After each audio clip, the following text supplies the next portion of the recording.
første del. I dag skal vi prøve en anden slags lektie.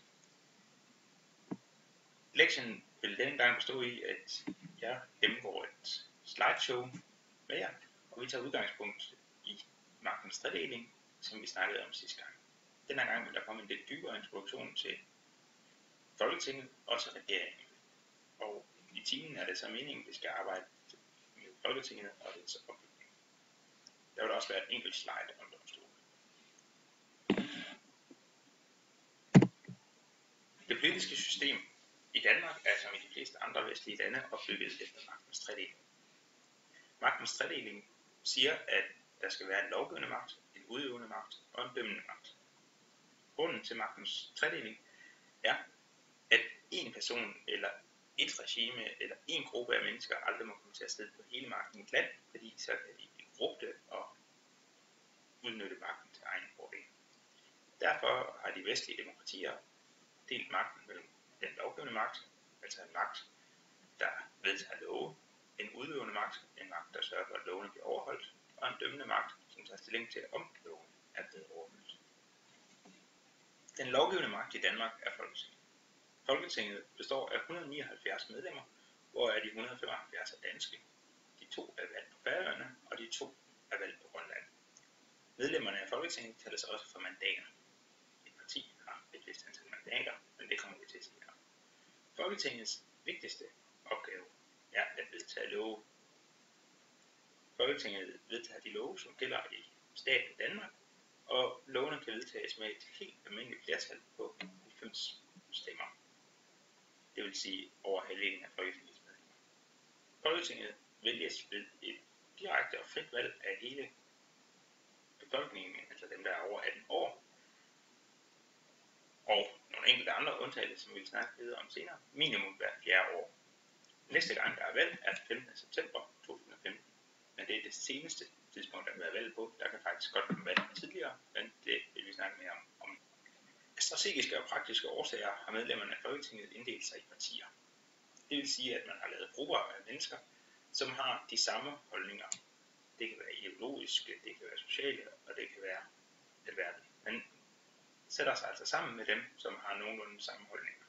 Partierne er ret sammentømrede, og som regel er der det, der hedder partidisciplin, det vil sige, at partierne stemmer ens til alle de spørgsmål, der kommer op i Folketinget.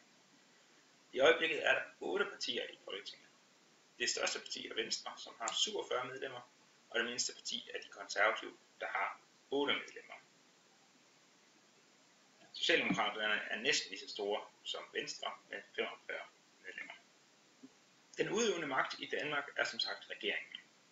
Regeringen har ansvaret for, at staten Danmark løber rundt i dagligdagen, og har ansvaret for, at de love, som Folketinget vedtager, bliver ført ud i livet. Man kan altså sige, at de administrerer Danmark. Desuden så repræsenterer de også Danmark internationalt. Det vil sige, hvis der er møde i FN eller EU, eller hvis Obama kommer på besøg, så er det regeringen, der møder vedkommende. Regeringen er valgt af Folketinget. Det vil sige, at vi som vælgere ikke har direkte indflydelse på regeringen, men vi har indflydelse på, hvem der sidder i Folketinget, som så vælger regeringen. Og regeringen består af en række fagministre, det vil sige, at der er en minister for miljø og økonomi og finans og så videre. Og hver af dem har så et ministerium under sig med op til flere tusind medarbejdere. Lederen af regeringen er statsministeren, som også er valgt af Folketinget. Som sagt vælges regeringen af Folketinget. Der skal ikke mere end 90 mandater eller stemmer i Folketinget til, for at en regering får lov at blive siddende. En minister skal ikke sidde i Folketinget, men det er mere reglen end undtagelsen i Danmark, at ministeren gør det. Folketinget har til hver en tid magt til at afskedige en regering. Det foregår praktisk på den måde, at der er en, der fremsætter et mistillidsvotum i Folketinget, og hvis der er flertal for det mistillidsvotum, så kan regeringen gå af. Det kan Folketinget også gøre til den enkelte minister. Derfor har Folketinget ret stor magt over den udøvende magt i Danmark ved hele tiden at kunne afskedige. Den udøvende magt har til gengæld også magt til at opløse Folketinget og sige, at der skal være nyvalg. Det kan statsministeren gøre til hver en tid, statsministeren vil gøre det. regeringen skal kun gå af, såfremt der er et flertal i Folketinget imod regeringen. Det kaldes negativ parlamentarisme. Regeringerne i Danmark er som regel mindretalsregeringer.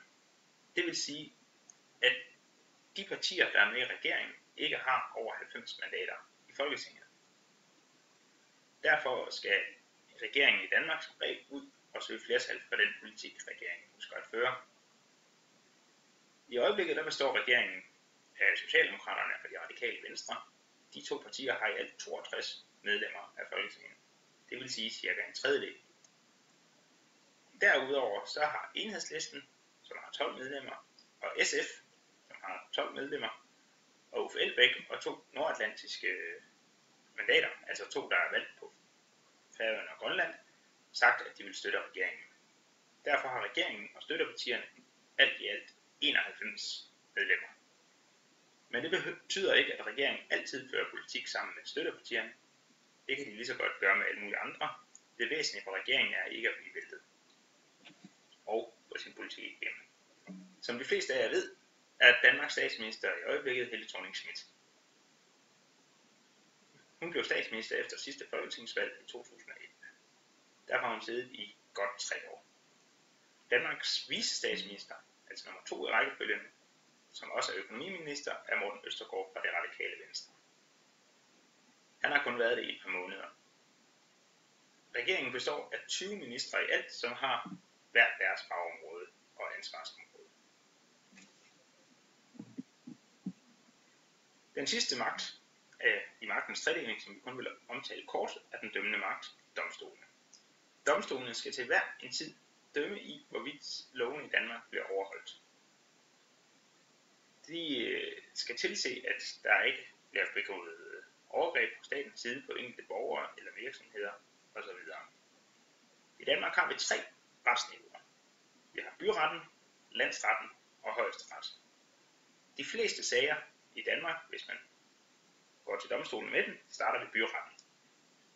Hvis den ene part i en sag så er utilfreds, så kan man anke en sag til landsretten. Og hvis de dømmer noget andet, så kan den gå videre til højesteret. De fleste sager i Danmark stopper dog ved landsretten, da det er meget dyrt at føre sager ved højesteret, og at man skal have en speciel tilladelse. Danmark er en retsstat. Det vil sige, at en borger i Danmark ikke må straffes, uden at enten byretten, landsretten eller højesteret har dømt det. Hvis man får en bøde for at køre uden lys på sin cykel, så kan man i princippet gå til domstolene og sige, at man synes, det er urimeligt, og så skal de tage stilling til, om det er urimeligt. Domstolene er uafhængige af Folketing og regering. Magtens tredeling gennemsyrer altså også det danske demokrati. Som vælgere har vi direkte indflydelse på den lovgivende magt, altså dem, der vedtager lovene i Folketinget. Vi har indirekte indflydelse på den udøvende magt, da dem, vi har valgt til Folketinget, vælger, hvem der skal sidde i regeringen for os. Det kaldes parlamentarisme. I Folketinget er medlemmerne inddelt i partier, hvilket gør det både mere overskueligt for vælgeren, men også i det daglige arbejde i Folketinget med at få politik igennem. I Danmark er det som regel mindretalsregeringer, som skal ud og søge opbakning til deres politik i Folketinget. Den dømmende magt er uafhængig og tilser, at de 2 andre magtinstanser ikke laver overgreb på personer eller virksomheder.